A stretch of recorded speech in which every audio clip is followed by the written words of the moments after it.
इनमें से एक कैरेक्टर की तरफ आता हूँ जिनका नाम अली जैदी साहब है, जो सिंध के प्रेसिडेंट थे और अल्लाह के करम से जितनी देर वो प्रेसिडेंट रहे उन्होंने पूरे सिंध में हलीम आदल शेख जैसे लोग जो काम करना चाहते थे वहाँ पर उनकी ज़िंदगी अजीरन करके रखी, अजाब करके रखी। सिंध के सोशल मीडिया के लोग अगर इमरान खान साहब से मिलने आते थे और तो उसमें भी अली जैदी साहब ने अपना ग्रुप बनाया होता था, किसको मिलने देना और किसको नहीं मिलने देना। मैं जब चीफ ऑफ स्टाफ था तो उनकी मेरे साथ एक आध दफ़ा इस बात के ऊपर बहस भी हुई कि इसको मिलने देना और इसको नहीं मिलने देना। आपको शायद इस बात का पता नहीं कि इमरान खान जो है वो अपने वर्कर्स को, सोशल मीडिया के लोगों को जो उनके साथ देर से मुंसलिक होते हैं उन्हें नामों के साथ जानते होते हैं, उनके बारे में उनको पूरा याद होता है।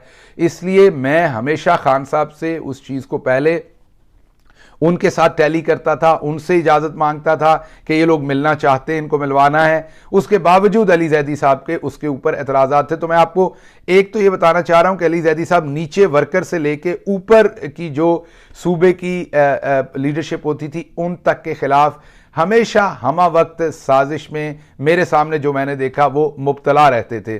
उसके अलावा जब वो पकड़े गए तो आपको कुछ चीज़ें मैं याद करवा देता हूं।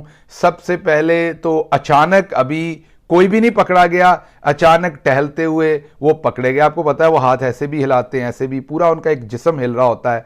तो वो जैसे लाहौर में रंगबाजी होती है, मुझे नहीं पता कराची में इस चीज़ को क्या कहते हैं, लेकिन उनका बात करने का स्टाइल, उनका पूरे का पूरा जो था वो पूरा एक पैकेज थे अपने आप के अंदर। और जो वो पैकेज थे वो बाद में खुल के सामने आ गया।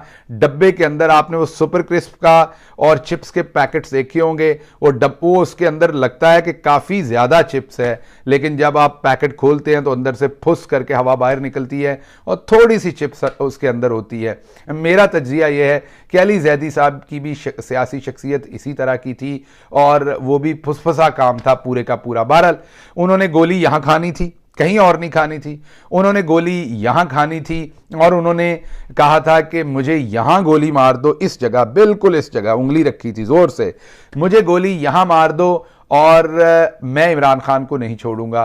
फिर उन्होंने ये भी कहा कि मैं बनी गाला का पीएन बन जाऊंगा, तहरीक इंसाफ नहीं छोड़ूंगा। फिर वो यहां तक चले गए कि इमरान खान भी तहरीक इंसाफ छोड़ देगा, मैं तहरीक इंसाफ नहीं छोड़ूंगा। बहरहाल उसके बाद क्या हुआ वो आपके सामने रखते हैं। जब वो गिरफ्तार हुए तो सबसे पहले टहलते हुए, झूमते हुए आपने देखा वो गिरफ्तार हो गए। फिर अचानक से पता चला उनके घर को सब जेल बना दिया गया है।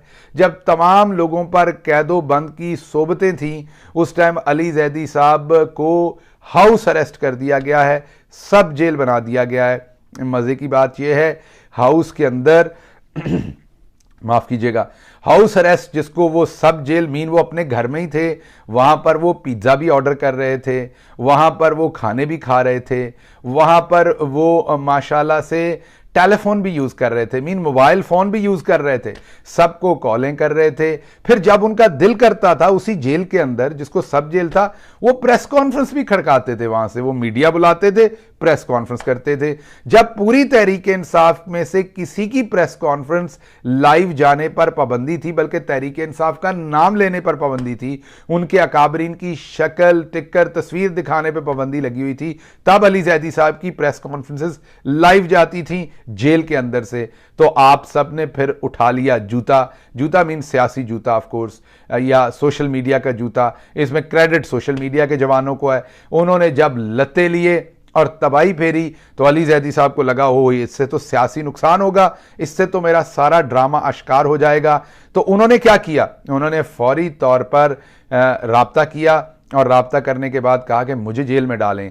और फिर एक मशहूर ज़माना उन्होंने प्रेस कॉन्फ्रेंस की बाहर खड़े होके यहाँ गोली, सारी मुकम्मल रंगबाजी करने के बाद वो थोड़ी देर के बाद जेल से उनकी एक तस्वीर भी आ गई।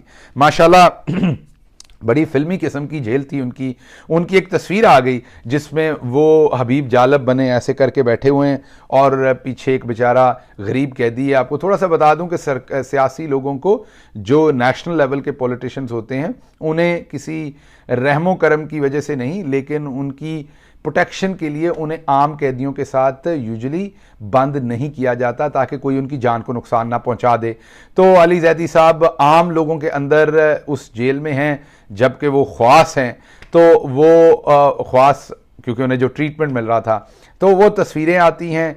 और एक बहुत बड़े रिपोर्टर, उन्होंने रिपोर्टेडली मुझे कहा, मैं इसकी हतमी कंफर्मेशन तो आपको नहीं बता सकता जो आखिरी बात है, लेकिन उन्होंने मुझे रिपोर्टेडली कहा, एक बड़े इदारे के साथ बहुत बड़े सहाफ़ी मुंसलिक हैं कराची से, उन्होंने बताया कि असल में कभी जेल गए ही नहीं थे, ये फ़ोटो शूट के लिए जेल जाते थे, जितनी बार भी जाते थे ये घर में ही हाउस अरेस्ट ज़्यादा टाइम रहे हैं। ये बहरहाल मैं ये तो वही बता सकते हैं अली जैदी साहब के इसमें कितनी कंफर्मेशन है।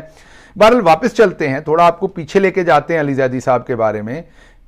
एक शख्स जिसका नाम अरशद शरीफ था, एक शख्स जिसके जर्नलिज्म से मैं बहुत हद तक मुतासर था, उसकी दोस्ती से बहुत मुतासर था। पाकिस्तान तहरीक इंसाफ में अगर किसी शख्स की करीब तरीन सबसे दोस्ती थी तो मैं ये क्लेम कर सकता हूँ कि वो मेरी दोस्ती थी अरशद शरीफ से। मेरे साथ साथ मुराद सईद की उनसे दोस्ती थी। और अरशद शरीफ ने सबसे पहले पूरे पाकिस्तान में सबसे पहले अरशद शरीफ साहब ने, ये रिकॉर्ड का हिस्सा है, इमरान इस्माइल अपना अली जैदी साहब के ठेकों की करप्शन के बारे में प्रोग्राम किए। वो किस तरीके से माजरत, ये मैं नहीं कह रहा, ये प्रोग्राम है, वो आपके सामने है और वो आप देख लीजिए, क्योंकि मैं इल्ज़ाम इसलिए नहीं उनके ऊपर करप्शन का लगा सकता कि मैंने उनके कोई डॉक्यूमेंट खुद नहीं देखे। अरशद शरीफ साहब ने ये प्रोग्राम किए। मैं उनसे कभी भी अपनी पार्टी के किसी अकाबर के बारे में इसलिए बात नहीं करता था कि वो मेरे दोस्त थे, उनके काम में मैं कभी भी हाइल नहीं होना चाहता था, सवाए अगर कभी वो इमरान खान साहब के ऊपर कोई प्रोग्राम कोई बात करते थे तो मैं बिल्कुल उनके साथ एंगेज करता था। तो अरशद शरीफ साहब ने सबसे पहले इनके ऊपर ये प्रोग्राम किए। उसके बाद रऊफ़ क्लासरा साहब का एक, गालिबन शायद अगर मैं गलत नहीं हूँ, अगर मैं गलत हूँ तो कोई मुझे करेक्ट कर दे, उनका एक कॉलम था जिसमें उन्होंने कहा कि अली जैदी साहब ने पाँव पड़ के मिन्नत करके या शायद रिक्वेस्ट करके, या अली जैदी साहब कंफर्म कर दें अगर मैं गलत कह रहा हूं तो, कि उन्होंने अरशद शरीफ से माफ़ी तलाफ़ी लेने की कोशिश की और उन्हें कहा थोड़ा वक्त मुझे दे दें, उसके बाद आप प्रोग्राम कर लीजिएगा, मैं सारे सबूत आपके सामने रखूंगा। कोई इस तरह की शायद बातें हुई और वो प्रोग्राम रुका। बहरहाल अगर मैं ये गलत कह रहा हूं तो अली जैदी साहब ज़रूर बताएं और अपना मौक़िफ़ दें अपने ट्विटर से, किसी और जगह से, और मैं यहीं से ये चीज़ करेक्ट करूंगा अगर इसमें कोई भी चीज़ गलत हुई, क्योंकि मेरा मकसद उनकी ज़ात पर करप्शन या किसी भी और तरह का इल्ज़ाम लगाना नहीं है। मेरा मकसद इस टाइम वो सियासी गद्दारी, बेवफाई और धोखाबाजी है जो उन्होंने इमरान खान के साथ की और करने से पहले जिस तरह की उन्होंने स्टेटमेंट्स दी और फारिग हुए। इसके साथ साथ अगर आप देखें तो आमिर कियानी, इमरान इस्माइल, फवाद चौधरी, ये भी बहुत इंपॉर्टेंट अकाबरीन थे और इन्होंने भी जिस तरीके से पार्टी छोड़ी उससे पार्टी के रैंक एंड फाइल और दूसरे तमाम लोग बहुत तकलीफ में थे। उसके अलावा फ़याज़ुल हसन चौहान, फिरदौस आशिक अवान, दोनों ने पार्टी छोड़ी, लेकिन हैरत ये थी कि ज़्यादातर लोग वैसे थोड़े खुशी थे पार्टी छोड़ने पर, शायद पहले ये दोनों फैसला कर लेते, बल्कि मैं तो उन अकाबरीन के बारे में सोच रहा हूँ जो इनको लेकर आए थे। बहरहाल एनीवेज इस डिटेल में ज़्यादा नहीं जाते, वापस आते हैं अली जैदी साहब के ऊपर जो मज़हब को बहुत फ्रीक्वेंटली इस्तेमाल करते हैं, एक ख़ास मजहबी शख्सियत के बहुत हवाले देते हैं। हमारी वो मोहतरम मजहबी शख्सियत जो अपनी हमेशा हर वक्त जान हथेली पर रखकर फिरते थे, जिनकी शुजात, जिनकी दलेरी, जिनकी वफा, जिनकी नबी करीम सल्लल्लाहु अलैहि वसल्लम के साथ मैं ये कहूँगा कि ऐसी मोहब्बत जिसकी शायद दुनिया में मिसाल ना हो, वो मौजूद थी। जब उन्हें हिजरत करनी पड़ी तो अपनी जान उन्होंने दाव पर लगा दी।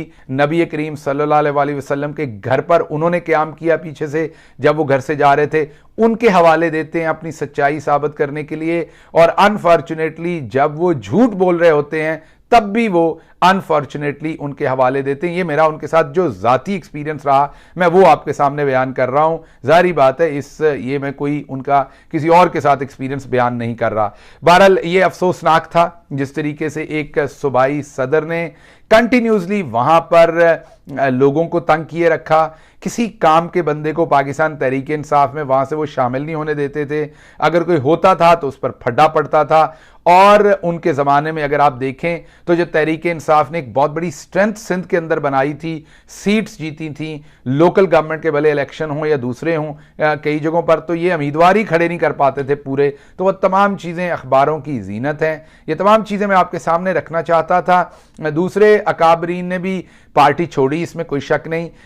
इनके ऊपर मेरा ख़ास फोकस इसलिए है कि मेरे अपने ज़ाती मामले में भी मुझे बहुत सारे शवाहद इनके बारे में मिले थे कि किस तरीके से मेरे बारे में इन्होंने चंद लोगों को जाली झूठी खबरें और इत्तलात देने की कोशिश की थी। इसलिए मैं ज़ाती तौर पर जानता हूं कि इन्होंने पार्टी को और पार्टी के कॉज को कितना नुकसान पहुंचाया। बहरहाल ये फैसला इमरान खान साहब ने आज किया है और इसके साथ साथ आने वाले दिनों में आपको जवाब भी मिला है कि किस शख्स को इमरान खान वापस पार्टी में लेंगे और किसको नहीं लेंगे। अगली खबर जो वजीर आजम के शायद स्पेशल असिस्टेंट हैं इरफान कादर, उन्होंने कहा है कि जो पैसा मलिक रियाज साहब का जमा हुआ है वो सुप्रीम कोर्ट के अकाउंट में हुआ है, हुकूमत के अकाउंट में नहीं हुआ, पाकिस्तान की रियासत के अकाउंट में नहीं हुआ। तो गोया वो सुप्रीम कोर्ट को हुकूमत में शामिल शायद नहीं समझ रहे या रियासत में शामिल शायद एक हुकूमती अदारा या रियासती अदारा नहीं समझ रहे। तो इस तरह के हमले सुप्रीम कोर्ट पर किए जा रहे हैं। असल तो बड़ा आसान काम है, अगर कोई करप्शन हुई है तो सुप्रीम कोर्ट को लिखें, उसकी तहकीक कराएं और वो पैसा जो सुप्रीम कोर्ट के अकाउंट है फिल फॉर वो हुकूमत के अकाउंट में वापस मांग लें। लेकिन ऐसा कभी नहीं करेंगे। आपको पता क्यों नहीं करेंगे? क्योंकि जिनका वो पैसा है उनके उनके उनके गोलगप्पे तो इन्होंने भी किसी ना किसी तरह से किसी ना किसी ने खाए होंगे। बहरहाल वापस आते हैं इस पॉइंट के ऊपर। इमरान खान के खिलाफ कोई सबूत मौजूद नहीं है, इसलिए ऐसे सबूत घड़ने की कोशिश की जा रही है पहले दिन से। एक ये मुकदमा भी इसी तरीके का है जिसमें सबूतों को घड़ने की कोशिश की जा रही है, लेकिन इंशाल्लाह नाकामी होगी। अल्लाह आपका हामी और नासिर हो। पाकिस्तान जिंदाबाद।